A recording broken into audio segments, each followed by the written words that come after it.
Alright, boys and girls, what did today teach us?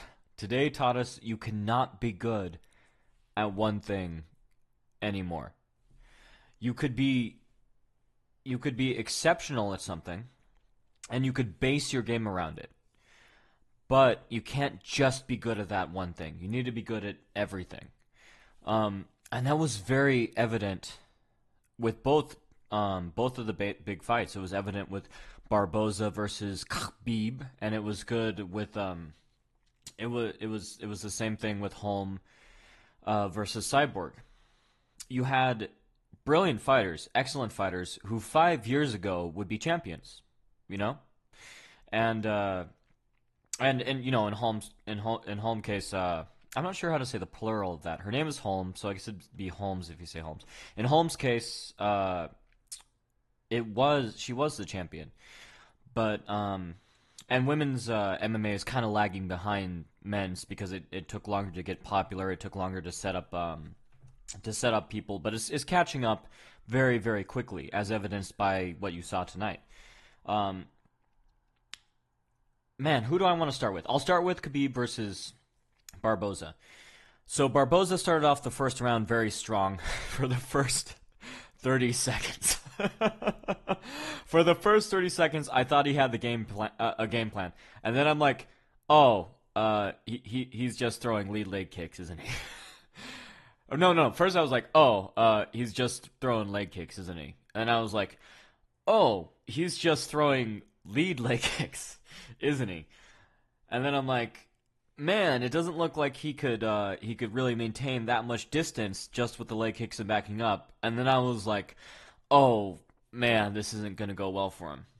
And that was literally my thought progression. And you know what's funny though is that he did it. He obviously worked on his takedown defense, and he obviously worked on not getting taken down against the cage, and he did better than most people do against Khabib. Um, Barboza did well enough against negating Khabib that I'm like, you know, if he'd been able to throw something powerful enough to make Khabib keep a distance and respect him, then the few times he was driven to the fence, he could have actually done it. He could have actually done it, but I was so surprised that he was only throwing leg kicks. I'm like, dude, you've got an amazing check hook that's knocked people down, which is your major concern, is that you're able to keep people away when they're at kicking distance, but you're not really able to keep people away when they're at punching distance unless you throw that check hook. And Khabib gave him a couple chances to do that, and he's like, no, leg kick. And then if he gets too close, just move away. Don't throw a strike when he gets too close. Just keep moving away. Um, I haven't checked out the fight past when I first saw it, but it looked to me like the first round, like Khabib kind of weaved in and then caught him with a right, and that's why he was able to get close a couple times. I could be wrong. He could have missed it, and he could have just like cleared his arms with that, like he likes to do, and then kind of circled under and got him by surprise. But it looked to me like he caught him, which is really impressive. But it just goes to what I said before, which is you can't be one thing anymore. And like I said in the breakdown before, the pre-fight breakdown I did, I'm like, you know, Barboza is, it's not like he's a counter puncher who's good at kicking and good. It's not like he's a counter striker. He's not good at kicking and punching, except for that check hook he's got. He's mainly just good at kicking. And the fact he's risen that far is really super impressive. The fact he's come so far in the UFC, being that limited. I mean, if you look at Conor McGregor, he's got you know, his bread and butter is that pull counter cross or pull counter hook or overhand or whatever he wants to throw his rear hand at the moment, you know. But it's a pull counter. But at the same time, he's also really really good with kicking.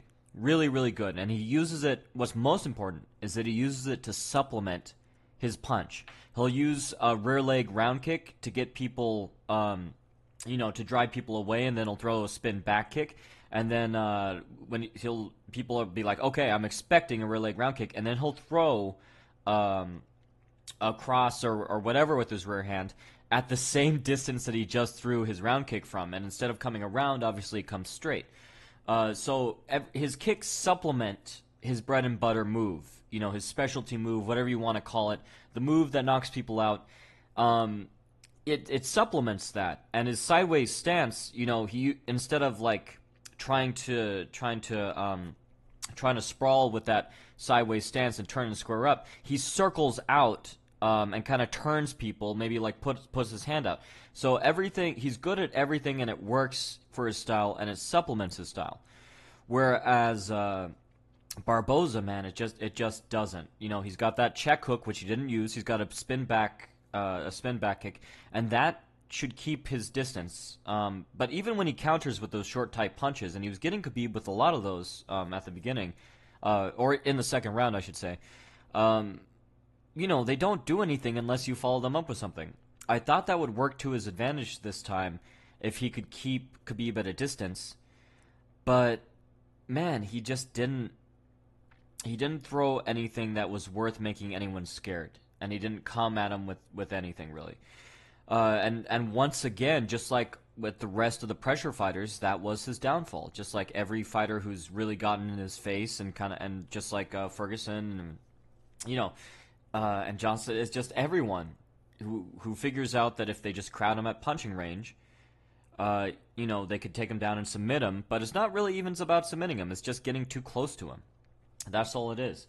And man, Khabib did a good job, but I only saw the fight once. So answer me this, if you know, in the comments below.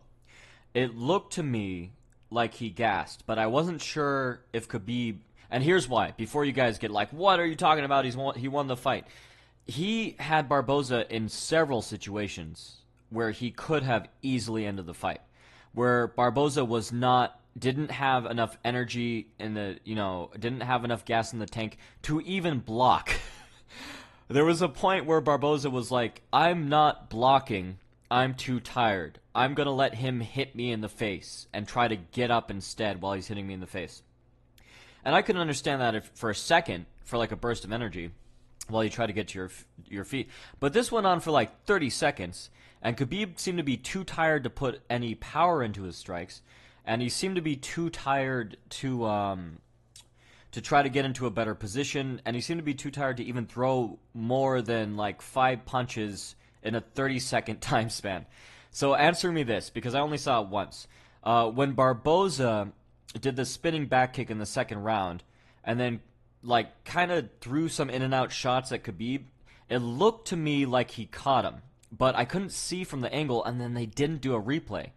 That would explain to me why Khabib was so tired, is that he got dazed, and then Barboza just didn't follow up in the second round. And I'm like, man, I was thinking in the second round, I didn't see if it caught him or not, but I noticed he was like, come at me, but he looked like he was kind of staggering a little bit. I'm like, did he catch him? Should he be punching his ass off for dear life right now to try to take Khabib down? Or, you know, and is he just too defeated and too scared to do that because of the first round? Is that too against his nature? And so either that happened or Khabib gassed, which it's like, you know, we've seen him go far more energy, far more everything. We've seen him have harder fights and not gas. So I was like, why is he only throwing 5 punches every 30 seconds? And why are his punches so ineffective when you usually just see him wail on people? I've only seen the fight once, so tell me what you think, and tell me what you. Let me say this: if Barboza didn't catch him with that spin back kick in the second round, he didn't catch him with any after. But if he didn't catch him with that one, then why do you think that he was so tired and ineffective when if you look at any of his previous fights, he would have been able to easily finish it? To me, it looked like both of them were just insanely exhausted. And man, like the thing is with Barboza too. One last thing about Barboza is that he needs to really. I understand your whole style being built around defending against grappling and not needing to grapple. But if that's your style, you need to really train grappling. And same thing with him. I wasn't sure if Khabib stunned him really badly in the first round and that's what took his energy away, or if he just practices grappling so little, and it looked like he really prepared because he was able to stay on the cage and deny Khabib a number of takedowns that I would have thought Khabib could get just with his insane amount of skill level, you know, and Barboza's past not being able to deny takedowns too much. So it looked to me like Barboza was training it really well, But at the same time, there's a difference between training certain scenarios and just being used to grappling, because it's an entirely different kind of energy system. Like, I prefer striking so much more.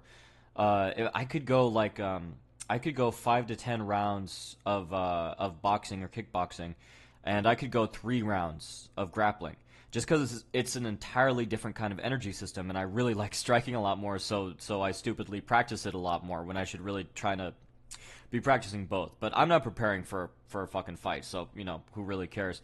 But even in a self-defense kind of way, it's a good idea to practice both equally, and it builds it's a different kind of stamina, and it's a different kind of muscle memory. So I feel like Barboza did a much better job than most people defending. Again, with his back against the cage, but I feel like his muscles were just not prepared for that much grappling throughout the night, and he just gassed. And I'll tell you this: if he did hit him with that spin back kick in the second, then he had a chance to finish him, and didn't. And you could attribute that to spirit. You could attribute that to his, just being too tired or whatever the hell you want to. And if you're wondering like why couldn't you tell, my wife and I went to a bar, and then and we watched the fight. And it was actually our 1-year anniversary, but don't feel bad. She's like, no, let's watch the fight tonight, and then next week we'll celebrate, because the holidays have been so hectic and everything. She just wanted to. I kept offering to take her nice places and not watch the fight, and she's like, no, let's watch the fight and do something like, nice and expensive and all that stuff next week. And that was her idea and everything. So don't shit on me for that. But we were there, and we were watching the fight at this bar called Big Wangs in North Hollywood, and all the staff wears these shirts that says "Size Matters" and everything. It's and they have like great hot wings, and they have these huge fucking I don't know what to call them, but they're like jugs of beer. So we had a couple of those. If you can't tell that I'm a little buzzed and everything, but the screen was so far away I could barely make anything out. And I'm like, damn, we need to go somewhere else next time, even though this place is pretty cool, and the crowd was really into it and cheering and everything. I couldn't really tell what was happening in certain ways. I'm like, this is dumb. We need to go someplace else, especially if I'm going to do a breakdown afterwards, So those are my thoughts on that fight. Moving on to Holm versus Cyborg. Man, that was a better fight for me. That was a more enjoyable fight. That was fucking epic. My poor wife, I don't know why she decided to root for Holm. I wasn't really rooting for anyone. I have more experience. I have more fun times watching Holm. And Holly, I really like her style, even though she lacks the head movement. When she enters and exits, she's entirely distance based. It's like, I'm gonna move in and I'm gonna move out, and it's like, okay, but you're a boxer, so you should know occasionally to change your head level when you move in and when you move out at different times to keep people guessing, whatever. She's like, no, I'm just gonna angle in, angle out, And what I really liked about that fight, before I go into what I really liked about it, because Holm did something that I thought was genius, absolutely genius. Even though she didn't win, obviously. And fairly she didn't win, because Cyborg kind of got her. So Cyborg, I said it was going to be based on if Cyborg just kind of kept moving in and throwing haymakers and just kind of crowding Holm. I said that would be her best bet. And Holm, I said, she's bad at exchanges. She's really good at single strikes in and out. But if she is within close range long enough and 2 or 3 punches get thrown, because of her lack of head movement, I don't know if she just relied too much in boxing on her gloves protecting her in high guard or what it is, but she doesn't move her head at all during exchanges, whether she's throwing a punch in between punches while she's exiting, just nothing. So I wasn't sure if she was going to be able to keep her at range or what the heck. And it ended up, obviously the Cyborg was able to chain punches together and catch her, and that's kind of what won it for. And she was able to be more aggressive and win. And but more important than anything, she was good at everything. She was good at clinching. She was good against the cage. And Holm was very just one-dimensional, everything distance, exactly like Barboza. Which goes back to my first point: you can't be just good at one thing anymore. The days of that are over. This is now mixed martial arts, as in you don't just know one art. It's not multiple arts mixing and competing against each other. It's you are good at all things. You shouldn't even call them separate arts, really. They're all combative. People have been fighting each other since before history had a way of being recorded. And always in all these fighting methods, especially when it came to warfare, even before the days of weapons, there was always grappling. There was always on the ground grappling. There's always clinching, and there was always striking. You know, and I say before weapons, but people from the very beginning were probably throwing rocks or at least heavy sticks or whatever the hell. So there was always everything. You know, I think what happened is that certain styles along the way, as you know, civilizations got more civilized, and warfare became less and more specific, more weapon-based or whatever, then the striking and the grappling, it all diverged into separate ways, and you could see this throughout history. And maybe one person was really good at one thing and based a style around it. But you need everything, and tonight really proved that you need everything, because, you know, Khabib, even though his striking obviously isn't on par with top elite level strikers, he uses it to supplement his grappling, and he uses it well, and it's well thought out and it's well planned, and it's not bad. And then you saw Barboza that just had kicks, you know. And you see Holm, and she's really good at getting in and out with one strike at a time. And you know, she'll clinch, but she'll clinch just to move in, smother, and then move out. And she won't really follow up with any combinations. She can't really do anything against the cage. She can't really do anything on the ground. So that's what tonight proved.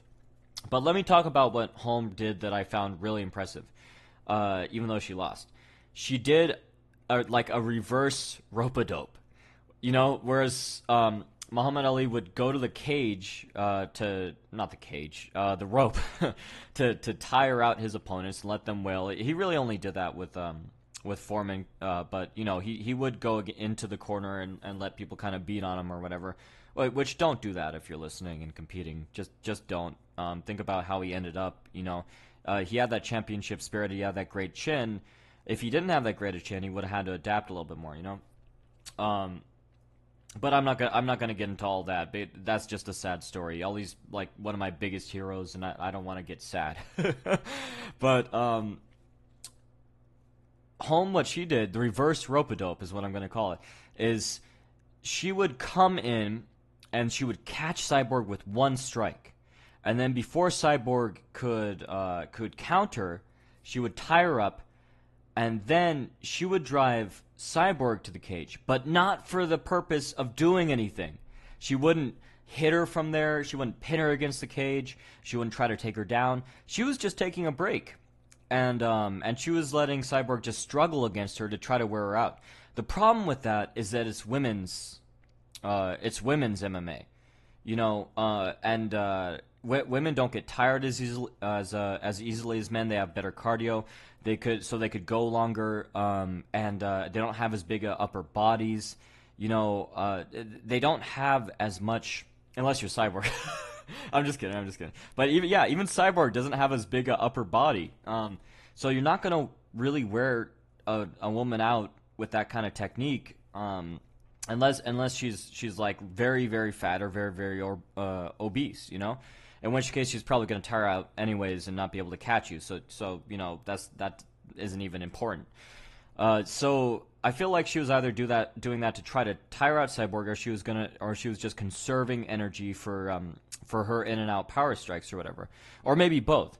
But I thought it was a fascinating technique, taking someone to the cage defensively, and then just leaning on them until you catch your breath. And I was thinking of some heavyweights that could do that, you know, like especially some like power-based heavyweights. Just throw one or two strikes and then clinch, take your opponent to the cage, let him wear themselves out, thinking just keep feinting takedowns, just keep feinting like you're going to strike on them, and then just push them away, get back to the center of the ring, and then do what you want to do.